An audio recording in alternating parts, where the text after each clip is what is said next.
Hey everybody, so in this video we're going to talk about section from Modeling Functions and Graphs 5.3, and it discusses the natural base. Okay, so the first thing we want to do is just talk about what the natural base is. Okay, so the natural base is just a number, okay, and this number is a lot like pi.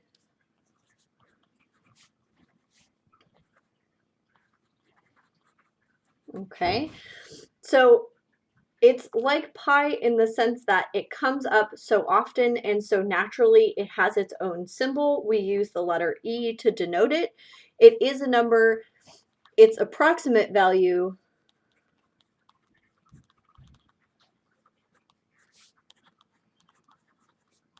is 2.718, just like pi's approximate value is 3.14, okay? And just like pi, it is a non-terminating and non-repeating decimal.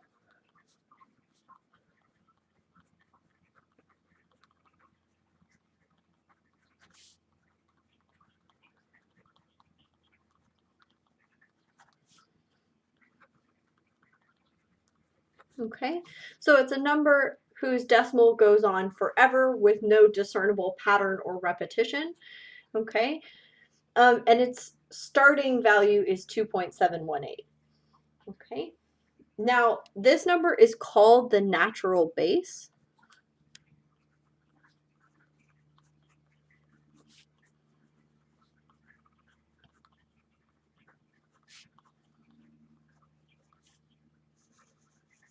Okay, now the reason it's called the natural base is it comes up in natural applications like biology. Okay, but it does come up a lot, so much so that it has its own name. Okay, now when we have a number like this, okay, we could make an exponential function out of it.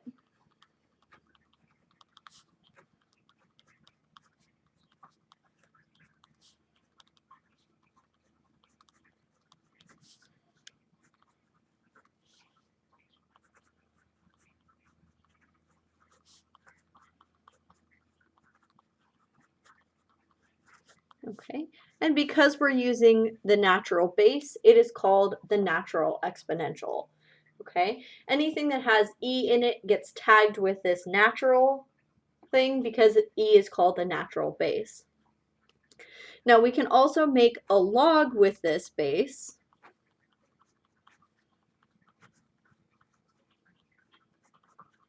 Okay, and again, because it has e, it gets tagged with this name natural.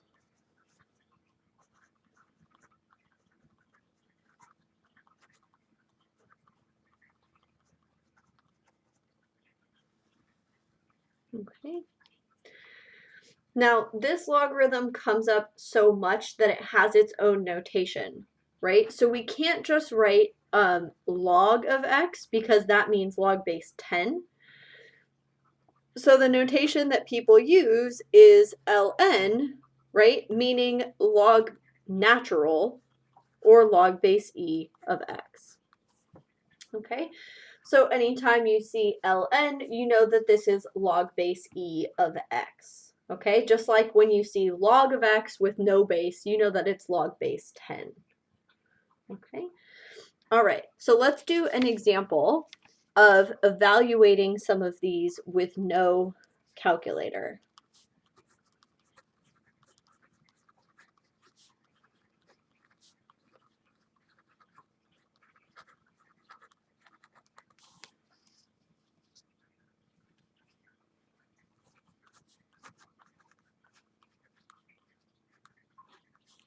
Okay, so we have to remember what the question is that we're asking when we're evaluating logs without a calculator. Okay, it's what power of the base, so here the base is e, so what power of e is equal to this number. Okay, so what power of e is equal to e to the fourth? Well, this is going to be 4. Let's answer another question like that.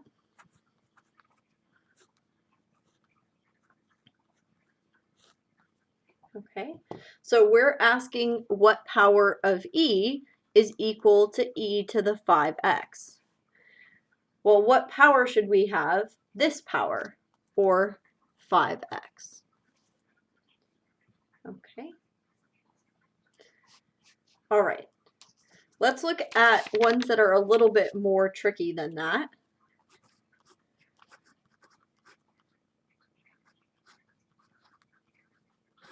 Okay. So the question is, what power of e is giving you 1 over e cubed? Okay. So we have to remember, in general, the type of exponents that give us fractions are negative exponents. So the negative will give us the fraction, and then we want the exponent 3. Okay. Oops. All right, and let's look at one more evaluate.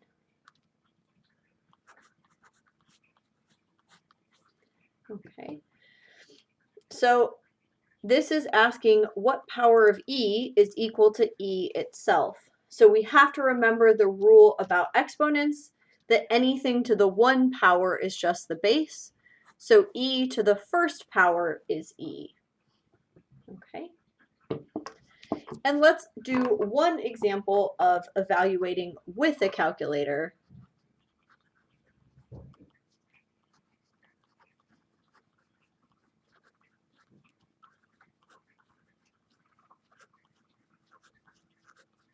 Okay.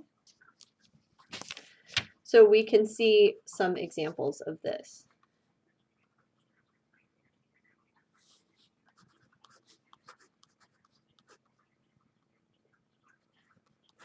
Okay. All right. So if we want to evaluate e to the 5th, okay, you can see that on my calculator I have this button with an e on it, so I'm just going to hit e. That will display my e raised to the 5th power. Okay, and this gives me an approximate value. Okay, so my approximate value here would be 148.4. Okay. Now the natural log is the other log that appears on your calculator. You can see it here. Okay, so if I want to evaluate natural log of 5, I'm going to hit the natural log button and then hit 5.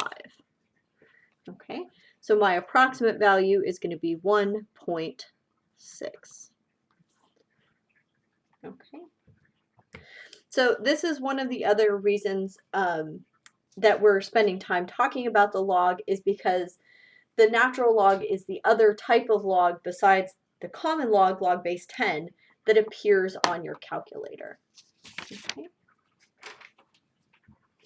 All right, so the next thing we're going to do is just review some different topics that we talked about in terms of exponentials and logs using the natural base. Okay, so let's look at some examples of the log properties.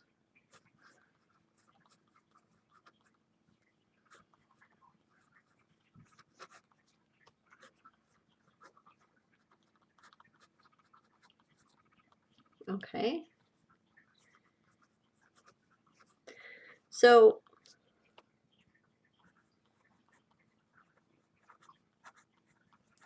we already talked about the 3 basic properties of logarithms. So let's look at what those were. We had, if you have the sum of 2 logarithms, okay, this could be rewritten as a single logarithm of the product. Okay, and we were even using log base b to show that it could be any base.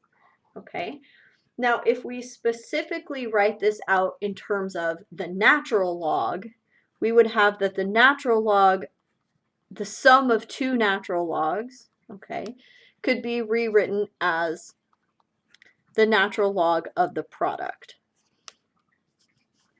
Okay, so same rule exactly, just written with natural log instead of log base b. Okay.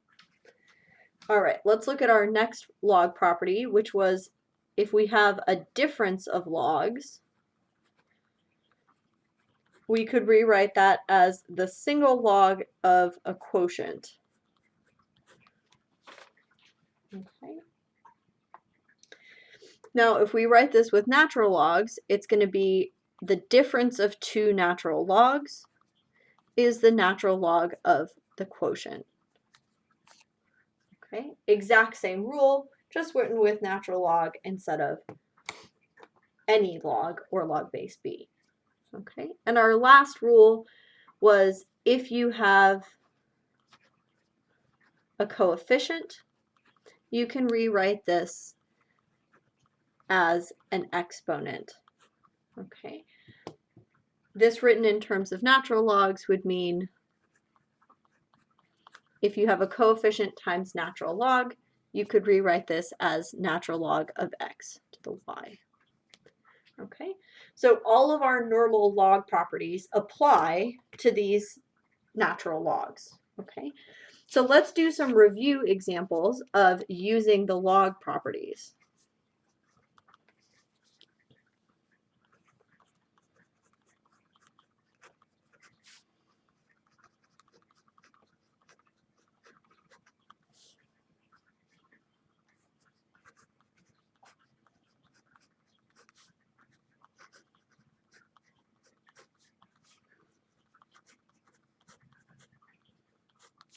Okay.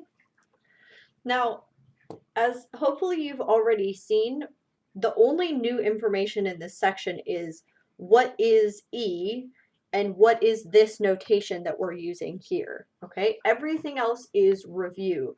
So we've reviewed how to evaluate logs, we reviewed the log properties, we're going to do some examples of how to use them, which are review, and then we're going to review solving exponentials and log equations, okay?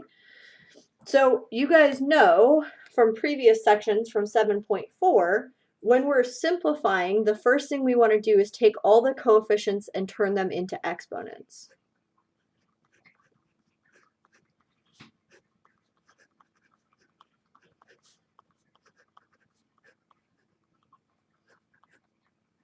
Okay, and then we're going to simplify that. Now 4x squared is 16x squared.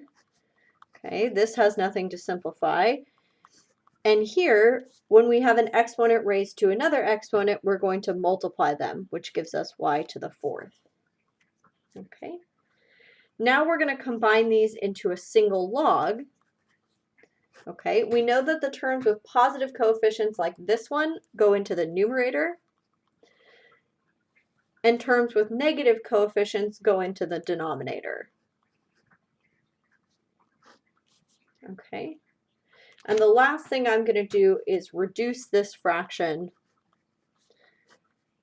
to give me 4x squared over y to the fourth.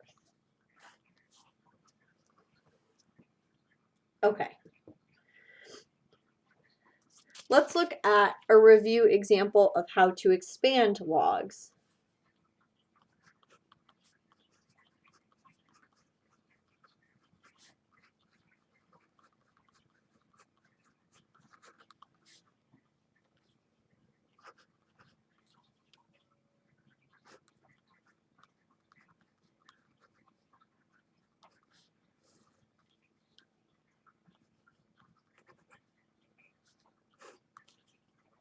Okay, so the first thing we're going to do is split this up as a quotient.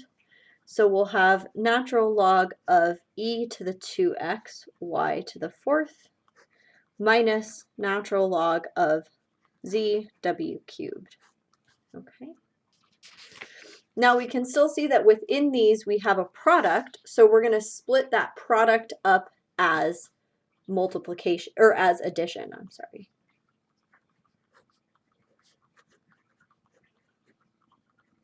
Okay. And when we split this one up, we're remembering that both terms get the coefficient, which in this case is -1. Okay. And now we're going to simplify each term. So here we're asking the question, what power of e is equal to e to the 2x? Well, we know that the answer to this is 2x. Okay. Here we're going to pull the coefficient down as, or the exponent down as a coefficient. And same here, pull the exponent down as a coefficient. Okay. I know that I'm done now because there's no product or quotient inside the natural log, and there's no exponents left inside the natural log. Okay. All right. So there's a little review of the log properties and their use. Okay. So let's look at some examples of solving equations. Okay. So we're going to start with solving log equations.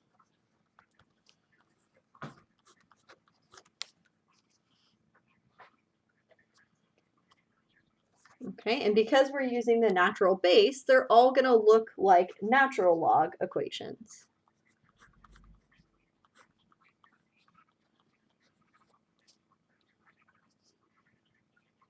Okay. So the first thing we want to do in any log equation is isolate the log. So we're going to add 2 to both sides and divide both sides by 3.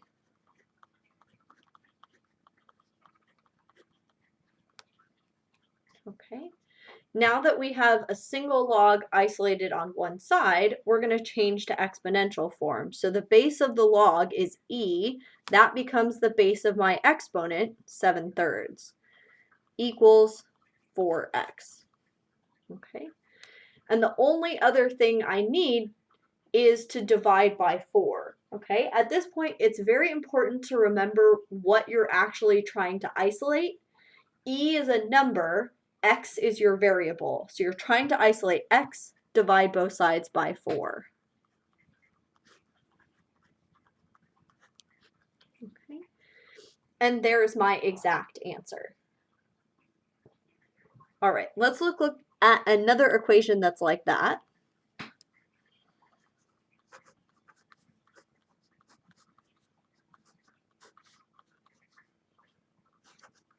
Okay.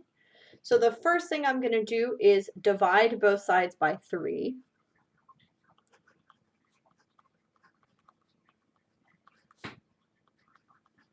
Okay, and now that I have a single log isolated on one side, I'm going to change to exponential function. So the base of my log is e. That becomes the base of my exponent, which is 2 equals 4x minus 2. Okay, and again, I'm remembering that x is my variable, and this is what I'm trying to isolate. So I need to add 2, and then I need to divide both sides by 4.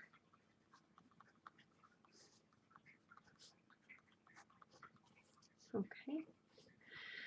Now this may seem a little bit strange because normally when we solve log equations, we would be able to actually add these two together and divide by 4. But because this number doesn't come out evenly, we're just doing that symbolically, and we're going to leave our answer like this. Okay. Let's do one more log equation, and this is similar to the log equations that you saw in section 7.4.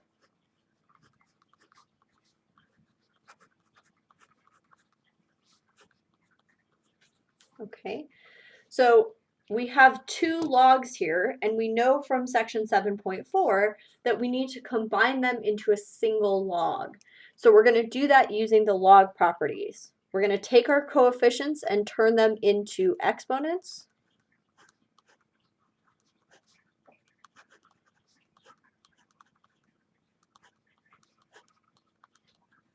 Okay, so when we simplify this, 2 to the 5th is 32, p to the 5th, minus natural log, and we would multiply our exponents to get p to the 4th.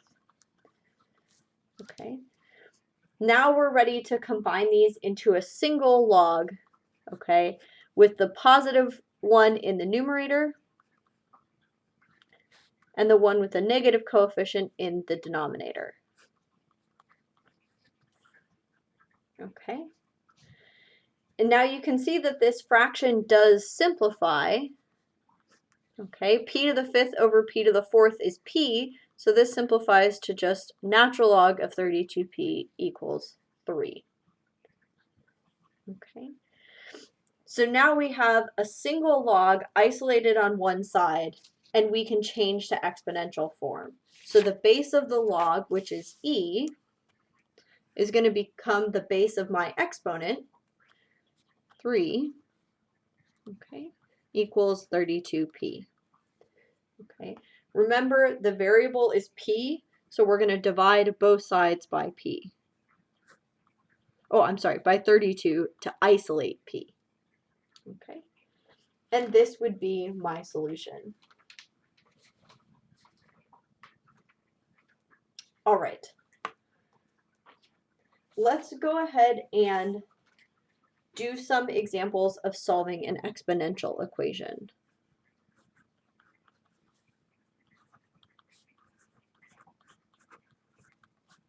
Okay. And of course, because we're talking about the natural base, all of these exponential equations are going to use e as the base of the exponent. Okay. So like any other exponential equation, the first thing I want to do is isolate the exponential, which is e to the x minus 1. So I'm going to divide both sides by 5.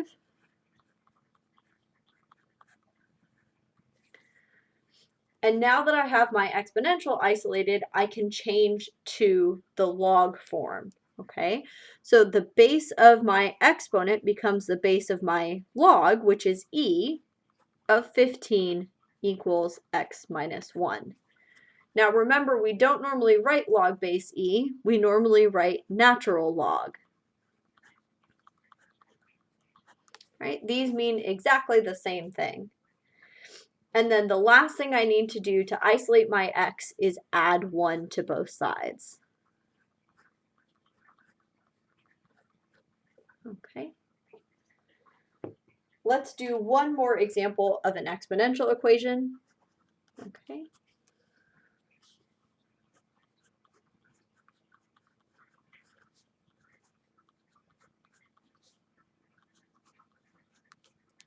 Okay, so again, we want to start by isolating the exponential, which is e to the 4x. So I'm going to subtract 2 from both sides. And then divide both sides by 20.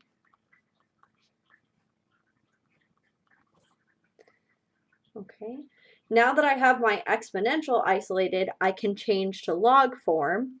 So it's going to be log base e of 7 equals 4x. Okay, and remember, I'm going to say natural log instead of log base e. Okay, then the last thing I need to do to isolate my x is divide both sides by 4. Okay. And there's my answer for that. Okay, so I hope you guys got some increased understanding of those review problems by looking at them with the natural base. Okay, but there is one application that we haven't talked about at all because it requires this natural base. Okay, and this is continuously compounded interest.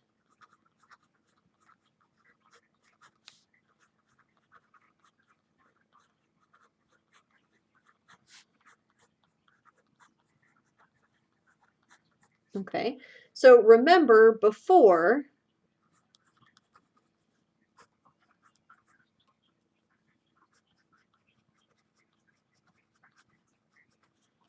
we had this compound interest formula, okay, that looked like A equals 1 plus R over N times NT. Oh, forgot my principal in there. Okay, so this was our compound interest formula before. Okay, now this is for compounded N times per year.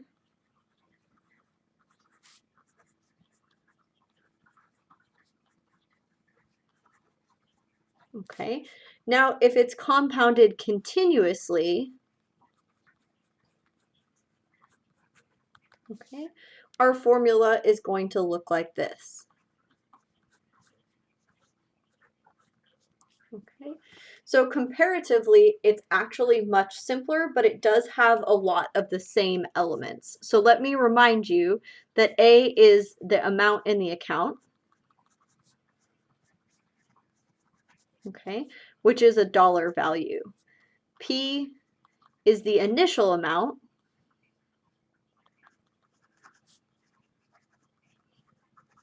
okay, it stands for principal, which is also a dollar amount, okay. E is not a variable, it's a number. R is the interest rate, okay, which is a percent as a decimal,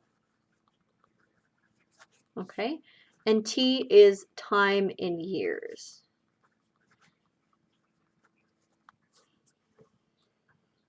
Okay, so let's look at an example that uses this formula. Okay. All right. You invest $500 in an account that pays 7% interest compounded continuously. Okay. So part A says write an equation for the amount in your account A as a function of time t.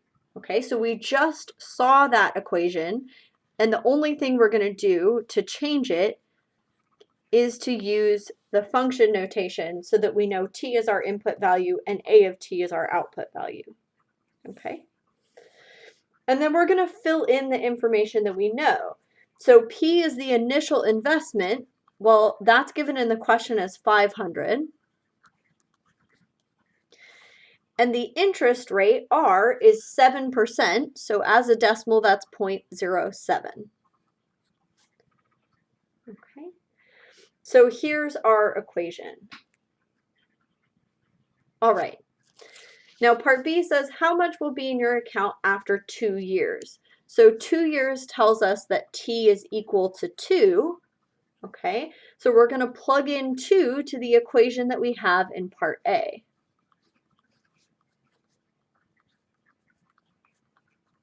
Okay, the only thing I'm going to do by hand is say that I know what 0.07 times 2 is. It's 0.14.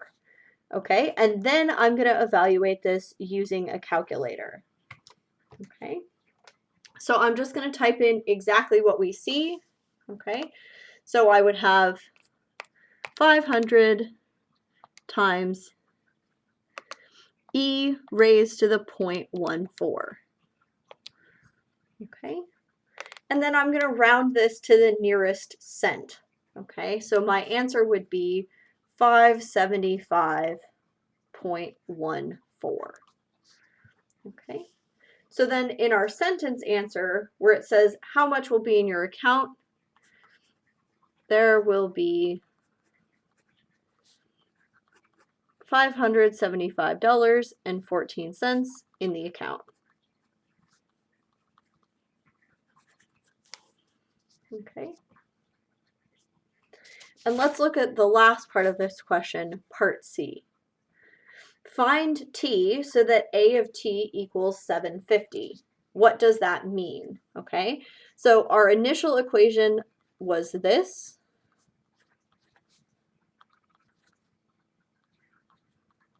Okay, and it tells us that a of t is 750. So we're going to plug in 750 here.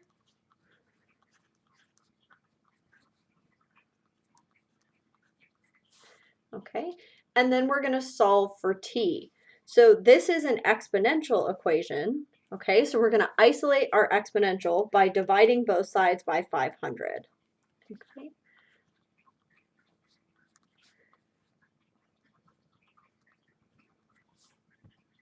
Now that we have our exponential isolated, we're going to change to log form. So it's going to be log base e of 1.5 equals 0.07t. Okay, and then I'm going to divide both sides by 0.07.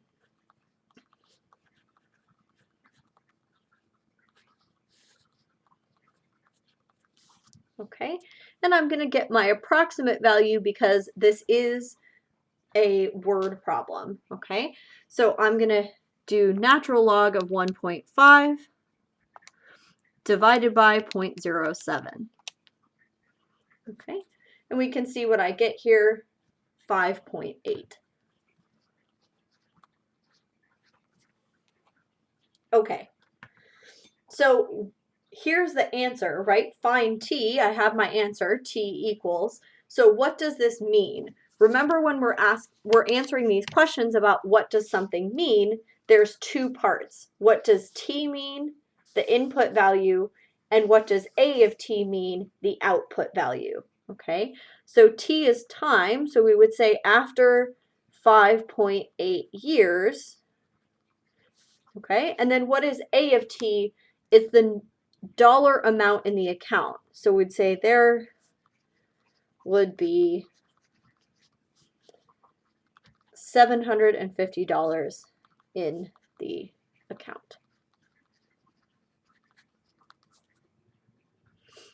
All right, that's it for this section. I hope that this helped you guys review some of the topics that are going to be on our upcoming exam, and I will see you guys soon.